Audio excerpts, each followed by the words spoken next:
Welcome to the Northern Business Podcast. Each week we're talking to people active in business and the economy about big issues driving growth in the north of England. We're sponsored by Virtue Motors, one of the UK's largest motor retailers. Its website is virtuemotors.com. That's V-E-R-T-U Motors. I'm Graham Robb. I'm owner of Recognition PR. We help scores of businesses promote their services and products. Some are featured on this podcast. Make sure you don't miss an episode by subscribing on YouTube or wherever you get your podcasts. Both our guests are down the line today. We've got Rik Hellewell, who's founder and managing director at Ovenu, which has dozens of people driving around in vans in the north of England to clean your ovens. It's a great, successful and thriving franchising business. And we also have Chris Morgan, who's a partner and head of corporate at Savage Silk, the law firm. Later in the podcast, our producer, Harry Sinclair, will be speaking with Bill Sawyer, who's head of Yarm Preparatory School in Stockton, and Michelle Henderson, who's director of the foundation development at the North East STEM Foundation. And it's all about getting young people to look at STEM subjects when they're considering their options. More about that a little bit later. Right, gentlemen, welcome to the programme, Rik and Chris. Now, there's been, you're both at the front line in business for different reasons. Rik, you run lots of businesses because you're franchising, and Chris, you do a lot of deals in business because you're advising lots of businesses. Chris, first, is life quite sprightly at the moment? Are you busy? Is your phone ringing? It is, yes. We've had a lot of instructions in the last 6 months. So just a bit about Savage Silk. And we're a full-service law firm based in Newcastle and Stockton, but we've got clients throughout England and Wales. We're a full-service law firm, as I said, so we do dispute resolution, otherwise known as litigation. We've got an employment department, corporate commercial, property, private client, and a residential department as well. I've got to congratulate you because you've just become a partner now, haven't you? Thank you. Just a few weeks ago. What are you responsible for? And so, yes, thank you very much. I was made a partner on the 1st of May. I've been at Savage Silk for just over 2.5 years, and it feels like it's flown over, but it's in a really good way. So when I started in December 2021, I was the only real corporate lawyer at the firm, but now we've got a firm with a department of 5 lawyers at different stages of their career. So we've got the strength and depth to take on a wide range of transactions. So in terms of my role, I suppose it's split between the admin side of running the department and being involved in the management side of the firm, and in particular supervising the trainee solicitors and the up-and-coming and the future of the firm. And then there's the being a solicitor aspect of it, so drafting documents, liaising with clients and other intermediaries like accountants and corporate finance advisors, and keeping the clients up to date and making sure the transactions progress as they're supposed to. And your part of the business does all the transactions, deals, mergers, acquisitions, that kind of thing. Yes, that's right. So we've got a wide range of transactions ongoing now. So I suppose there's 2 sides of our business, of my department, I should say. So the first one is the commercial side of things, which is the terms and conditions, the service agreements and supply of goods agreements, that sort of thing. And then the corporate side is the transactional side of things mainly. So that's in relation to asset sales and purchases, share sales and purchases. And we've also done a few quirky things like issue loan notes, which are used when companies want to raise finance quickly. So we act for both investors and for the company who's getting the money in. And then we do other things like company restructures. In terms of the transactions we've been involved in recently, the most obscure one, I think, was when we sold the shares in the mining company. So I had to very quickly learn how a mine operated. But we've been involved in various range throughout the industry. So we do sales and purchases in hospitality and leisure, in pharmaceuticals, and also manufacturing as well. Rather like when houses are bought and sold and stamp duty changes. If stamp duty is about to go up or down, it will affect the housing market. Now, there are taxes involved in buying and selling businesses. One of the most obvious ones are capital gains tax and entrepreneurs relief and so on. And with the election upon us, there is a bit of speculation in the business community that a Labour government might change those taxes. Are you seeing anyone react to that speculation?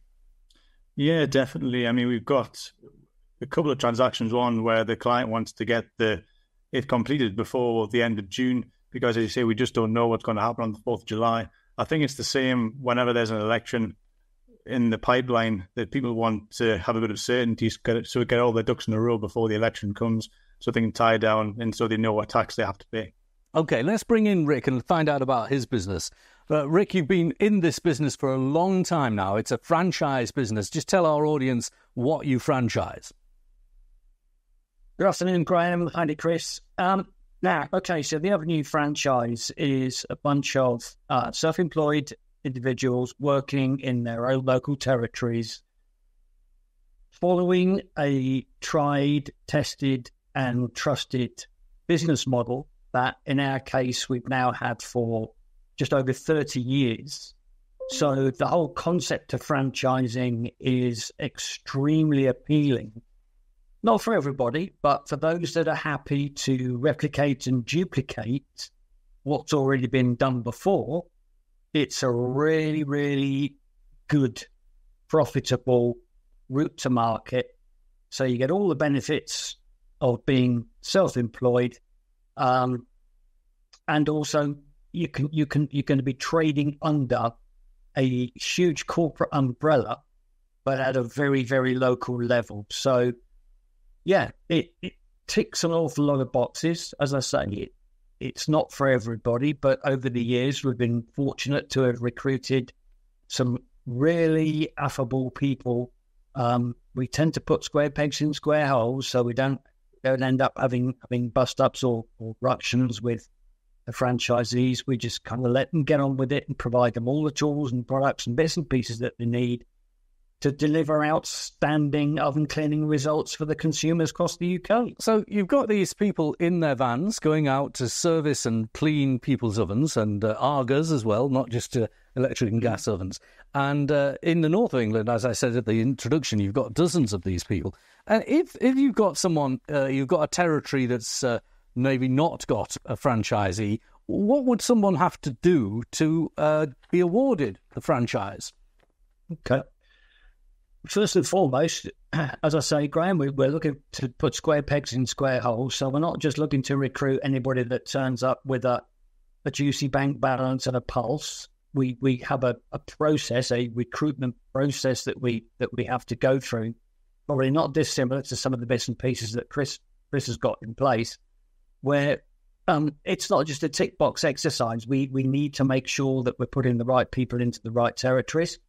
Yes, there is a modest investment of just 12,400 plus the VAT to become involved, but in exchange for that, we're going to supply the new franchisee with absolutely everything, including signage for the vehicle, to get them off and running. So that's the training, the accommodation, the products, the tools, the equipment, and most importantly, the know-how of how to make and how to run a really profitable local oven cleaning business. And what kind of return can a franchisee expect? That very much depends on the time, effort, and resource that each franchisee wants to dedicate to run their business. Those that are quite happy to, let's say, tick along without boiling the oceans, they're going to be turning over-ish roughly £1,000 a week, whereas the go-getters, those are the happy to maybe just pop in the extra job here and there, are looking nearer thick edge of 17, maybe £1,800 a week turnover. Right. So you could be, you could, if you took a few weeks off a year, you could be turning over £40,000 to £50,000, and then obviously your costs come out of it, and you're a self-employed person, aren't you? As a result of all this. Yeah, all the franchisees are self-employed. Yeah, I mean we're looking for franchisees these days that are looking to generate profits in excess of 50,000, rather than turnover. All right, let's have you both on screen then, because I want to talk to you about some of the issues that are maybe going to affect different types of businesses. The people, maybe, Chris, that you're doing deals with, the people, Rik, that you're helping out as your franchisees, and of course, the customers who have to spend money in the economy at the moment. Chris, what do you make about the current state of the economy? The growth figures are pretty middling. It's not really doing much as far as growth is concerned. And inflation, though, has come down. What is your take? Yeah, that's right. I'm not sure if inflation has come down enough to make a difference, or if the inflation decrease we've seen has been going on long enough to have an impact yet. And maybe the next 2 or 3 months, we might see that being a bit more influential. In terms of interest rates, yes, we've certainly seen issues with sales and purchases where we act with the seller in a couple of situations where the buyer has been unable to obtain funding because their initial lenders pulled out or they just weren't able to obtain funding in the first place. We've got a transaction on where we're selling shares in a family manufacturing company, and it's taken a bit longer than we expected because now the buyer's having to spread their funding over 2 second-tier lenders. So decreasing interest rates would definitely help. And availability of finance, is that a little bit better than it was a few years ago, or is it still tough? I think it's still pretty tough on the whole. I'd say that the example I gave before is a prime example that it's quite difficult to get funding, especially from tier 1 lenders.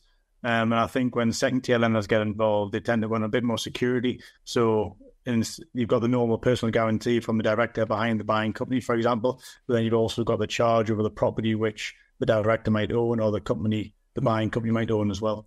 Rik, what do you think of this proposition? The Bank of England shouldn't not cut interest rates tomorrow because there's an election on. I keep reading in the newspapers and the commentaries that the Bank of England won't cut rates in case it influences the election. But surely the Bank of England should do what's right, whether there's an election on or not. The people on the Monetary Policy Committee are not fools or knaves. They are professionals and they should do what's right. Public services don't stop because of an election. They should do what's right for the economy. Agreed. But then when do politicians always do the right thing? When do manifestos get adhered to?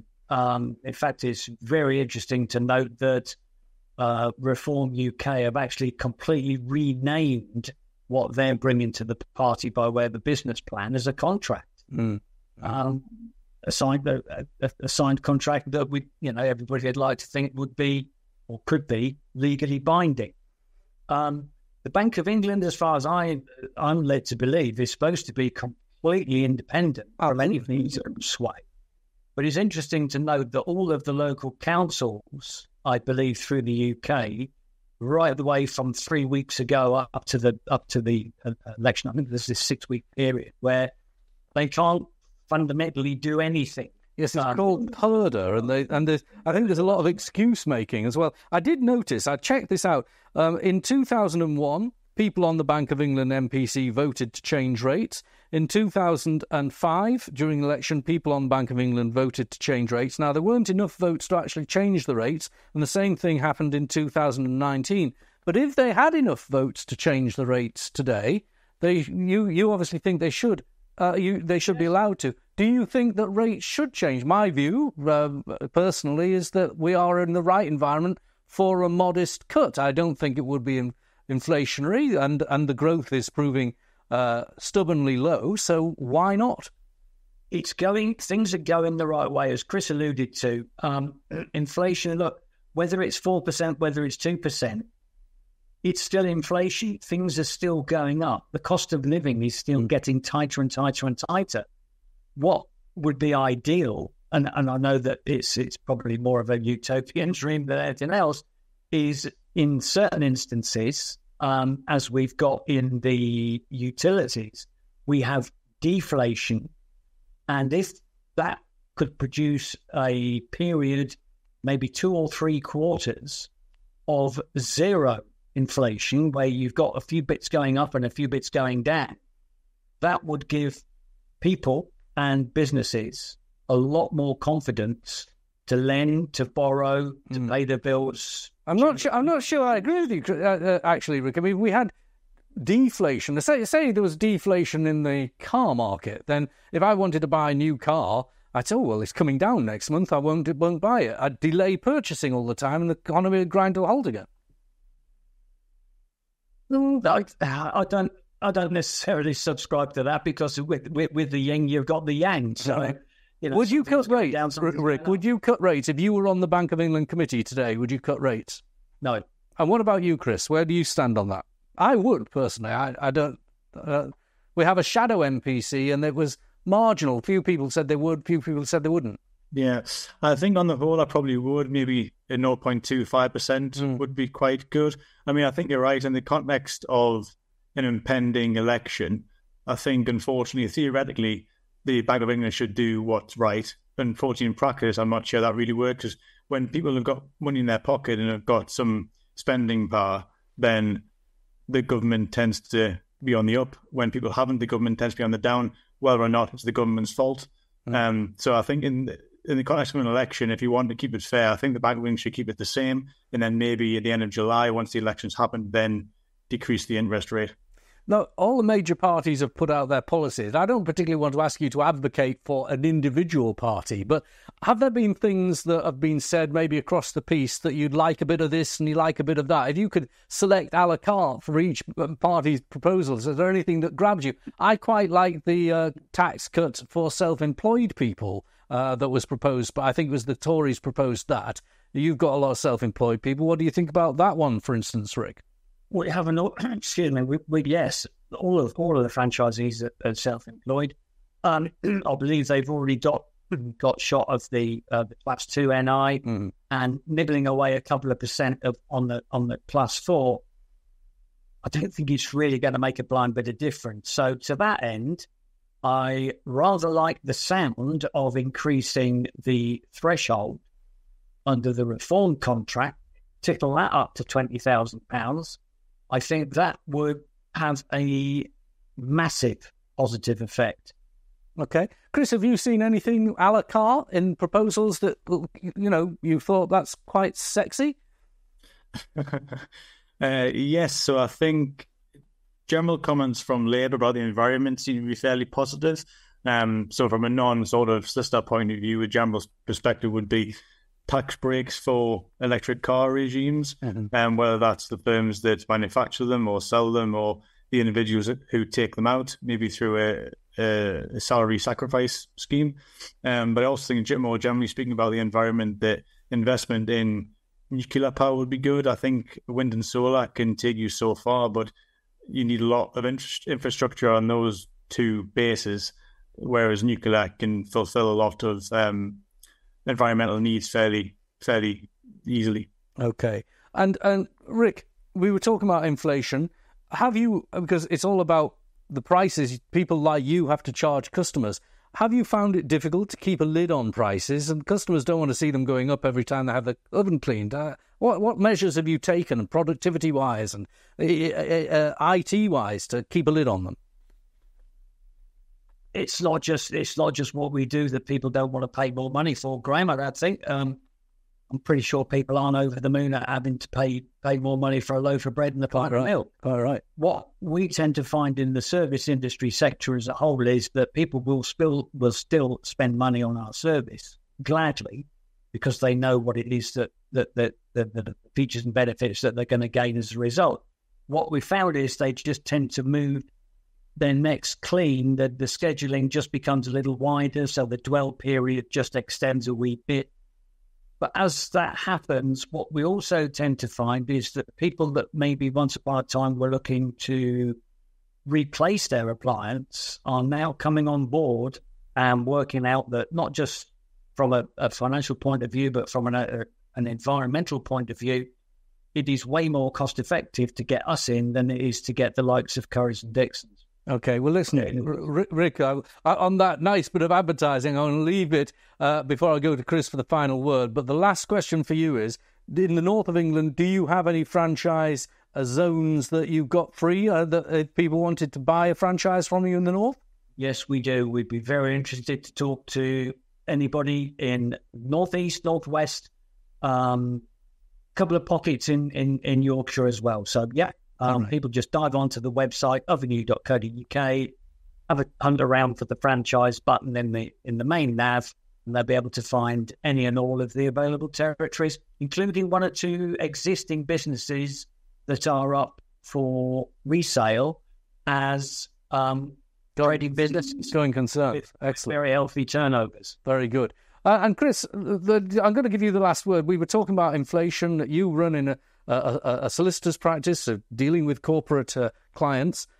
you're not immune from price rises. Just my firm isn't immune from price rises. But we have to look at service sector inflation as well and maybe grab productivity gains. Has your business done things like introducing AI? Has it got ways that it's managed to get productivity gains that the clients can benefit from? Yes, definitely. So I think the first point is I agree with Rik that if you can deliver a good service and show clients you can give a good service, then you're able to charge a reasonable fee. We're saying not one of those firms who buys in the work, gives a low quote, and then wraps it up when you get near the end of a transaction. And I think the second point of that is that there are the clients out there. If you're willing to put the effort in and try and find them. I mean, most of our work comes from referrals rather than sort of a cold call from a client. So whether that's accountants or corporate finance brokers or other clients as well. I think if you get a referral from existing clients for a new client, it shows that you're definitely doing something right. Definitely. Couldn't agree more. Rik, Chris, thank you very much. Now, on our podcast regularly, I credit my producer, Harry Sinclair, but we've never seen him apart from now. He's done a quick film for us. Please listen and have a look. It's over to Harry. Let's see where he is and who he's been speaking to. Thanks, Graham. I'm here at Yarm Prep School, which, in conjunction with the North East STEM Foundation, has organised 14 businesses from across the region to come and put a primary STEM day on to engage students in the region with the wonders of science, technology, engineering and maths. Let's see what they have to say. First, I caught up with Bill Sawyer, head teacher at Yarm Prep School. Here at Yarm Prep, we are coming together under the umbrella of STEM. We're partnering with a range of local schools and the North East STEM Foundation to bring together a range of challenges, workshops and opportunities to develop our love of science, technology, engineering and maths. We really value STEM sector jobs for the next generation and the children who are going through education at the moment. It will certainly allow our children to develop skills that are going to be transferable, problem solving, strategic thinking, helping them to develop ways of working that are really useful in a range of different industries. Hi, my name's Michelle Henderson. I'm Director of Foundation Development at the North East STEM Foundation. 12 local schools engaging about 450 children, giving them the opportunity to learn about STEM. The aim of the North East STEM Foundation is to inspire and engage as many young people in STEM, science, technology, engineering and maths. We've had fantastic support from companies across the region. Hi, I'm Chloe. I'm a physicist at Tracerco, and we're here today with a radiation safety exercise.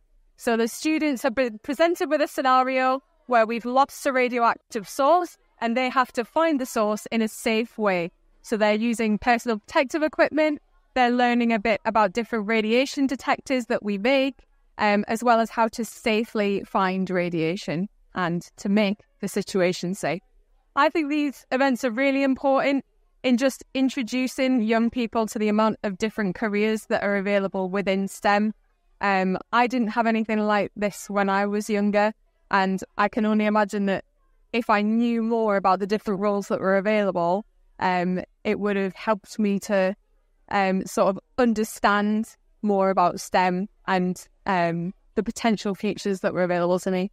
I think it's hugely important for us as a school and the North East STEM Foundation and local industry partners to come together to put on days like this because they're fun, they're exciting, and they're really going to energise and infuse the next generation about the wonders of STEM, the opportunities that it offers, and the great sense of learning to solve things in a resourceful way with a range of different people. I'm George from Kirkleventon. My favourite activity was the micro bits because we got to program it ourselves, and it was just fun knowing that we made the game and we programmed it, and now we were watching it work almost. Thanks, Harry, reporting from that special event where lots of schools came together to learn about the provisions there are for STEM education, get the youngsters thinking about working in that sector or choosing options in that sector for their education. And great to see Harry there. Harry and I went down to Chesterfield this week where we met a new business called CBE Plus, and the woman managing director and owner of that business, a big manufacturing business. She's coming on the podcast next week, Marie Cooper. Looking forward to speaking to her. Thanks to podcast producer Harry Sinclair, technical operator Robin Campbell. Join us next time for the Northern Business Podcast. Never miss an episode. Like, rate and subscribe on YouTube or wherever you get your podcasts.